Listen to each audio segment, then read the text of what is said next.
Okay. All right, seems to be fixed, John. All right, you tell me when you're ready, Mr. Chairman. We're ready to go.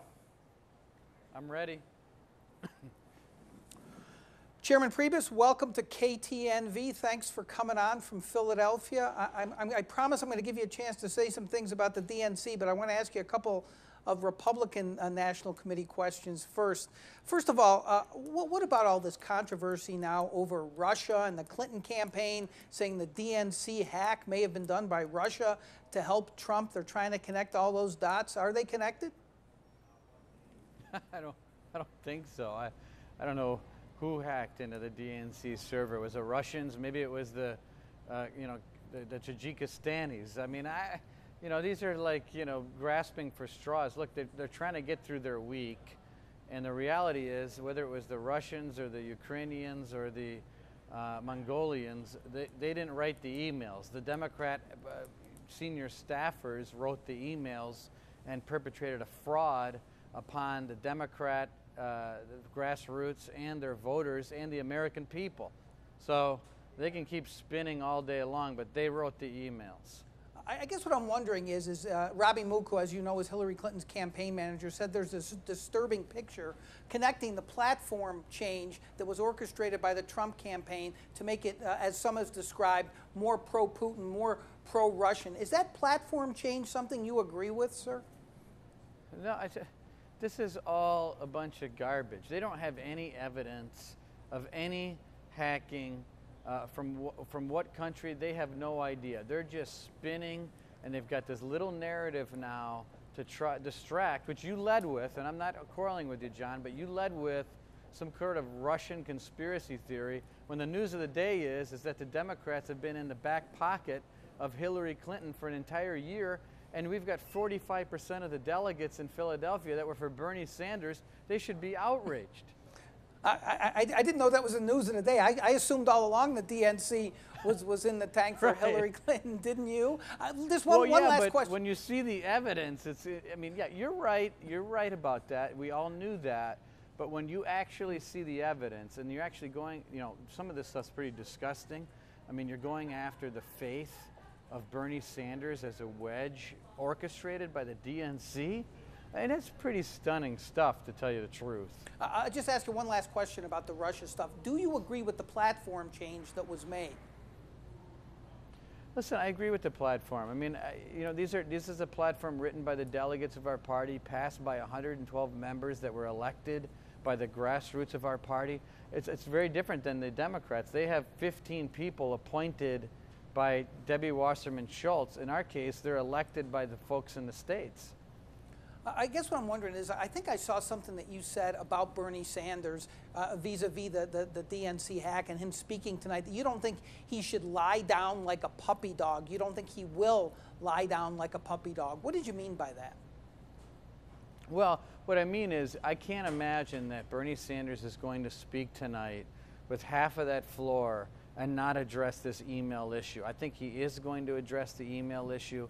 I think that Debbie Wasserman Schultz is now not going to be gaveling in tonight.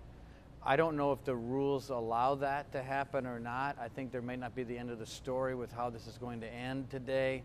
So I think ignoring all of that, John, is going to be impossible for Bernie Sanders. And if he ignores it, then yeah, he'd be lying down like a puppy dog. And I think his own delegates will reject that from Bernie Sanders tonight. Couldn't you say the same thing, though, about Ted Cruz at the Republican convention, that if he hadn't done what he had done, he would have been lying down like a puppy dog as well? No, because I think that in the case of Ted Cruz, number one, no one expected an endorsement. No one. I'm telling you the truth. Not anyone thought that he was going to come in there and endorse. But I think what people thought he was going to do, I thought he would be maybe a little more positive about Donald Trump and a few more nice things sprinkled into his speech. And so I would just say this, we love Ted.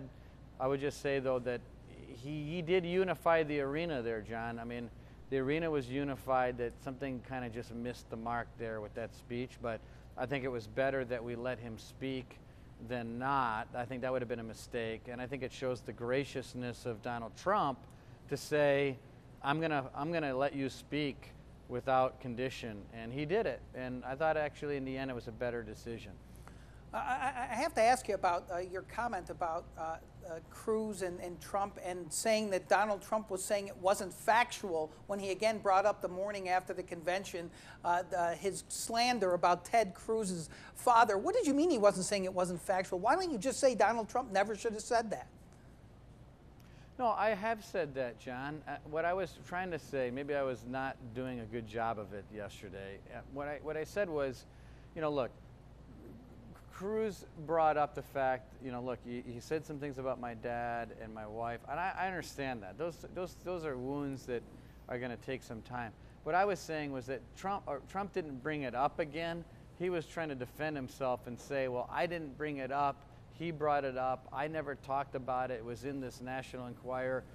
But that all being said, I would agree that the best thing to do is not talk about other Republicans, not talk about old issues, but talk about your vision for the future, your vision for America, and why Hillary Clinton would be a lousy choice for our country. I think that if Donald Trump sticks to those issues, I think the sky will be the limit for him. So I'm agreeing with you, and maybe I didn't do a good job of that yesterday.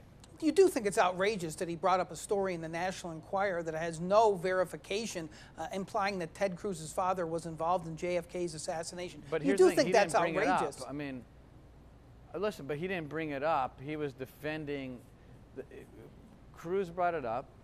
Trump was defending that he didn't bring it up, and it was a circular conversation going on, and that's all I was trying to say. But you do repudiate that claim, do you not? I do, but I did that months ago. I mean, but the claim, this wasn't something new the other day. This was something that he was responding to and defending himself on by saying he didn't bring it up, and he didn't bring it up. But that's silly, right? He didn't bring it up. He did bring it up. He brought up the story in the National Enquirer, right? Okay, here's my point. Cruz brought it up as a reason for the non-endorsement. Trump defended himself, saying he wasn't talking about it again and that he never actually made those comments, that he was referencing the National Enquirer article, but he didn't relitigate the issue after the convention. He was responding to something that Ted Cruz had said. And I said from the beginning that those are issues that he shouldn't talk about, and he shouldn't talk about other Republicans. So I'm not arguing with you, John, so I don't know why you keep I'm in agreement with you, okay?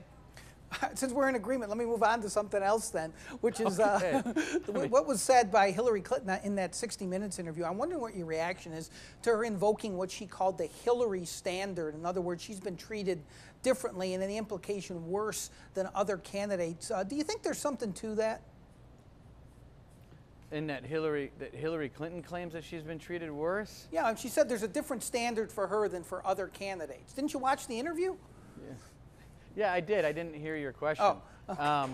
No, I mean it's hypocrisy. I mean, if anything, she's had the opposite luxury. She's had the luxury of having the National Party grease the wheels for her the entire time, whether it be the debates, whether it be the convention, whether it be the rules, whether it be their staffers helping her with the nomination process. I mean, we're seeing it all unfold. The story's been written for Hillary a long time ago, and people that are supporting Bernie Sanders should be outraged.